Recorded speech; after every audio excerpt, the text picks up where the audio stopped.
Muy buenos días Nakamas y bienvenidos a una nueva review de One Piece. Hoy el capítulo 961 del manga, el cual sabréis de me reacciona a él. Si no lo habéis hecho os dejaré un link en la descripción por si queréis echarle un ojo. Ya sabréis que el capítulo me ha gustado bastante. Soy perfectamente consciente de que no ha sido nada del otro mundo y que de hecho más o menos sabíamos que iba a ocurrir porque se nos dijo en el presente de la obra, pero igualmente cómo se ha puesto Kinemon por Tsuru y lo épico que ha sido Oden me ha resultado realmente emocionante. Además, ese final no me lo esperaba en lo más mínimo y aunque tampoco haya sido una revelación que vuele cabezas, sí que ha sido lo suficientemente curioso para llamar mi atención y querer saber más sobre cómo pasó de estar en donde estuvo a acabar donde ha acabado. Como siempre, el link del capítulo lo tendréis en la descripción. ¡Empecemos!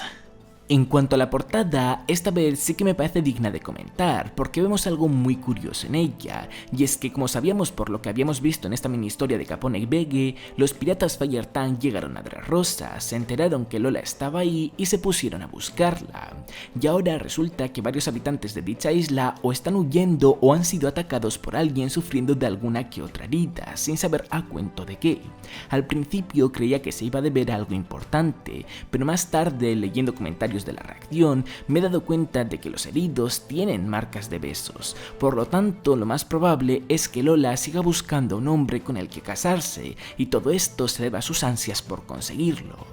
Una pena, porque si todavía no se ha casado, confirmaría que la boda a la que asistió Shanks no era de ella con alguno de sus tripulantes. Pero bueno, todavía está por ver, que siempre puede ser una troleada por parte de Oda.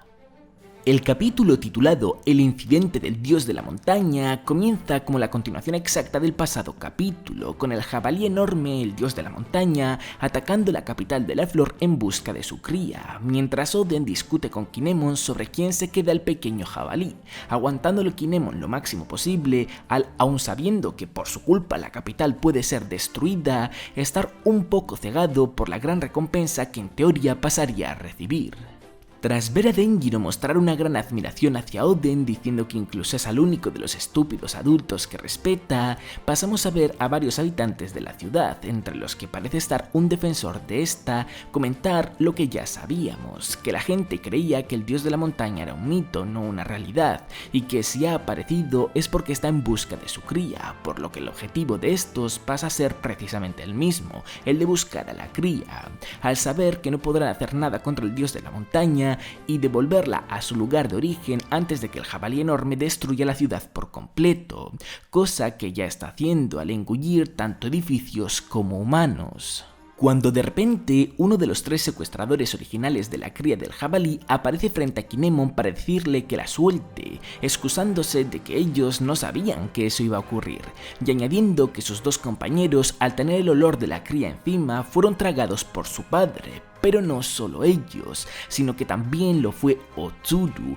al haberla tomado como rehén para obligarle a Kinemon a devolver el pequeño jabalí, lo que naturalmente enfadó muchísimo al samurái, al que en ese entonces mejor dicho era un ladrón, pero sorprendentemente, con el calentón encima, decidió no hacerle nada al único superviviente de entre los ladrones, sino que directamente pasó a hacer frente al dios de la montaña. Y mientras recordaba todo lo que Tsuru hizo por él, como pagar algunas de sus deudas, preocuparse por su bienestar, etc., desenvainó su espada y con todas sus fuerzas atacó al dios de la montaña, logrando hacerle un corte encima de la nariz, que aunque claramente no fue suficiente para derrotarle, parece que sí que lo fue como para crearle un dolor considerable, tanto que por ello acabó estampando a Kinemon contra un edificio. Pero el samurái no se podía rendir con tan solo eso, por lo que una vez más atacó al monstruo con su espada, en esta ocasión encima del ojo, haciéndole otra herida más.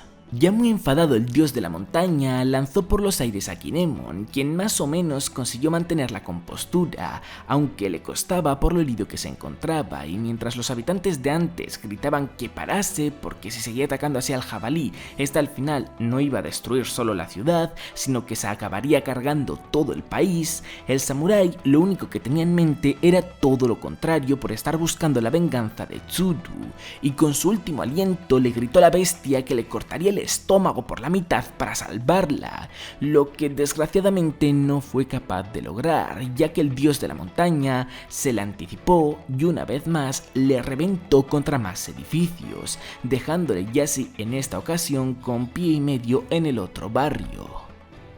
Y mientras pensaba que si de verdad Tsuru estaba muerta, entonces él también quería estarlo, Oden, de manera jodidamente épica, con la cría en mano, le gritó al dios de la montaña si acaso no era eso lo que estaba buscando, dándose media vuelta al monstruo y comenzando a mirarle de una manera muy amenazadora. Y mientras los habitantes le soltaban palabras no muy bonitas y le lanzaban piedras por naturalmente creer que había sido él el culpable de todo esto al tener a la pequeña en sus manos, el dios de la montaña comenzó a embestir contra él, pero por suerte Oden se encontraba a un nivel muy superior del de Kinemon, y usando su Nitoryu, su estilo de 2 espadas, y el ataque Shirataki, cascada del paraíso, cortó en 2 al enorme monstruo, y así consiguió liberar tanto a su ciudad como a su país, dejando por el camino a Denjiro alucinado, a Kinemon sorprendido,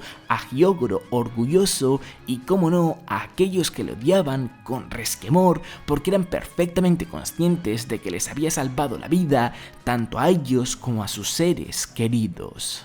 Afortunadamente, gracias al corte limpio de Oden, todas las casas y humanos que fueron tragados por el dios de la montaña pudieron salir sanos y salvos, y aunque una cuarta parte de la capital fue destruida, quienes sobrevivieron en ese infierno con todo el material de las casas destruido, aprovechándolo, crearon un nuevo pueblo, que aunque no lleguen a mencionar cuál es, gracias a las claras pistas que Oda nos ha ido dejando, podemos deducir que es el pueblo Kobore, por ser el lugar en el que Tsuru residía cuando la vimos por primera vez y porque su traducción literal es pueblo de las sobras. Pero bueno, ese es otro tema que se dio mucho más tarde. En ese mismo momento, lo importante era que todos los tragados por el monstruo se encontraban bien, incluyendo por supuesto a Otsuru, quien no dudó ni un momento en abrazar a Kinemon tras reunirse ambos, al igual que Kinemon no dudó en dirigirse a todos los habitantes ahí presentes para contarles la verdad, cosa que no pudo hacer porque Oden le lanzó unas piedras para evitarlo,